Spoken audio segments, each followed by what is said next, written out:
Why, hello there, it is 98 days until the Shadow of the Erdtree comes out, and this is the Elden Wait countdown, where every day until release I will be discussing the upcoming DLC to make the wait just a little bit shorter. If you'd like to join me on the journey to Shadow of the Erdtree, please subscribe to the Lore Hunter and turn notifications on so you get videos as they come out.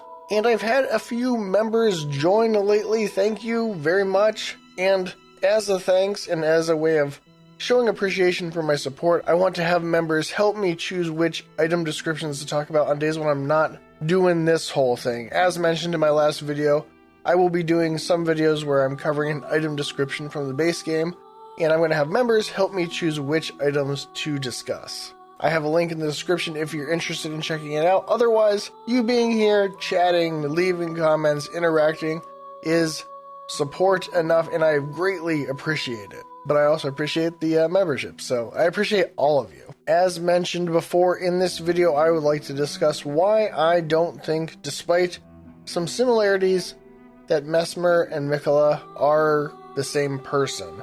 Obviously we won't know for sure until the DLC, and there's room for possibilities, but I think there's a few reasons why they are standalone characters who are not variations or shadows. Let's get into it.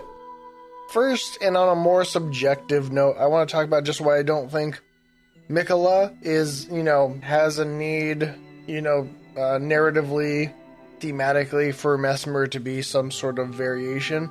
Although they could be, but based off of what we know.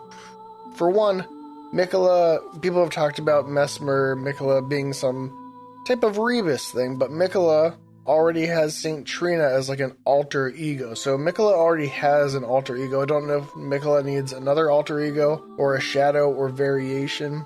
Miquella is also a twin with Malenia, and they sort of have their own sort of Miquella representing abundance, Malenia representing decay, and having their own thing going on there. So it feels like Miquella is very closely associated with enough demigods already that Messmer I don't see what that would really add, and I also think Messmer has some stuff where he has his own things going on. So there's similarities we talked about in the last video, some Hermetic and Caducean symbolism that's similar between them, but I think that's more about Messmer's role as maybe a chimera than Miquella and them being directly related, or being the same person in some sense.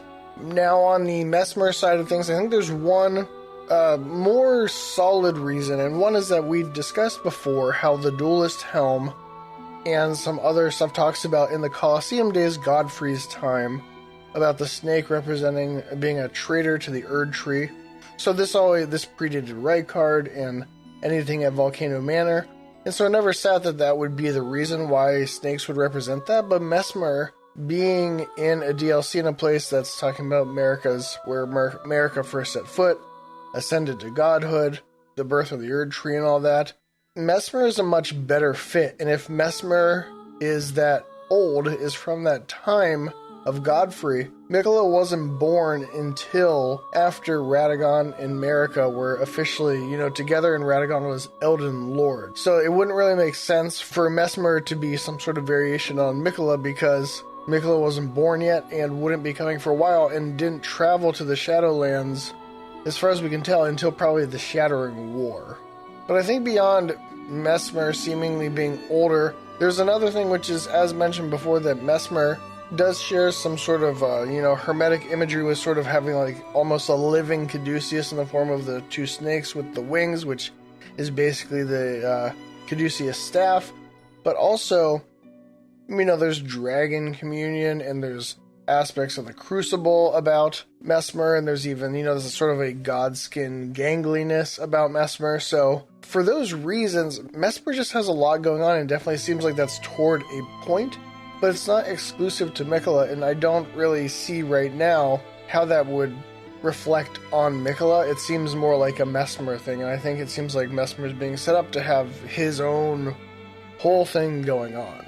Which does bring me to another thing, which is this idea that I've seen a few times, that Messmer must be related to Miquella or someone else, Miquella being sort of the prime target, because how could we never have heard about Messmer before if he is a child of Marika, a demigod, or at least a demigod level person on the level of a child of America, how could we not have heard about Messmer before?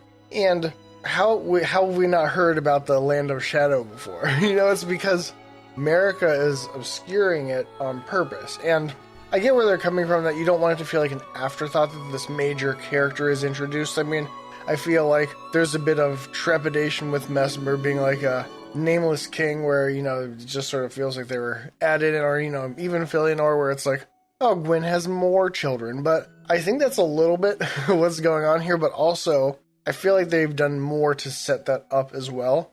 America being very much into obscuring things, hiding things, being kind of sneaky like that. That's already sort of a thing in there. And as mentioned before, we even feel like Messmer has some echoes on the world in the form of those snakes with the Colosseums and representing a traitor to the Erdtree to be booed at. And so that sort of ties Messmer into the world a little bit nicely, but then it's an unsung battle that happened in the Land of Shadow. It's unsung about because people don't talk about it anymore because they probably don't know it happened, or, the details have been so fuzzy that it's just sort of been lost with time. And that's kind of explicitly the point of the DLC, is why the Land of Shadow was obscured and why this happened. And, then the other side of the coin being why Miquella has come here and what the purpose is of doing that. So for this reason, I don't think it feels like an afterthought. I think, as Miyazaki mentioned, this was scope that was sort of pulled, scoping concepts that were pulled from the base game to be repurposed later because there wasn't the time or ability to get that stuff in here. So I feel like it's been thought about well enough where it's a considered part of the world and it won't feel like an add-on. I would prefer to get new characters and stuff that doesn't totally rewrite the main story or anything, and it won't. But I think I would rather have Messmer as this new character than just be connected to some other stuff. I want some new stuff to explore, as well as get some clarifications or some more information about stuff we already know we're getting with regards to America and Miquella. So I think Messmer it's cool to have like a new character in there, especially a new demigod,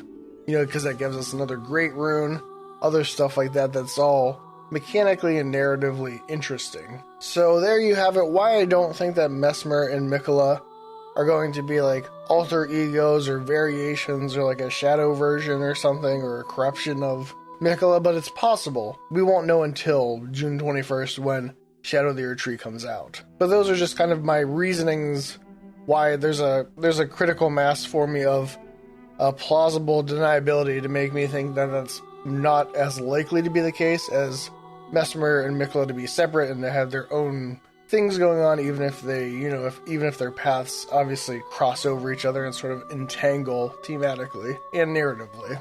Let me know in the comments what you think, if you think, other reasons why you think they are not the same, why you think they are the same. Let me know in the comments. I'd love to hear your thoughts.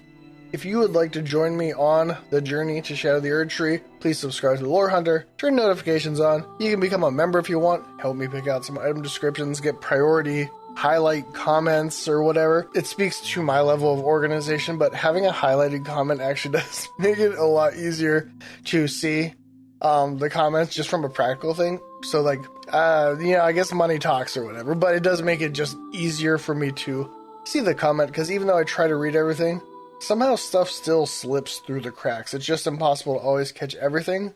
And especially if I'm getting some comments I don't like, and it's sort of, I have to do a little reset on YouTube comments. And by that I mean people being like a douchebag, not like a bad idea. Feel free to leave all your crazy theory. But there you have it, day 98, 98 more days until Shadow of the Erdtree. Look forward to some item descriptions coming up this weekend, and I should be back with a bigger video on Tuesday, maybe even with slightly different equipment going on. So look forward to that, and thanks for watching.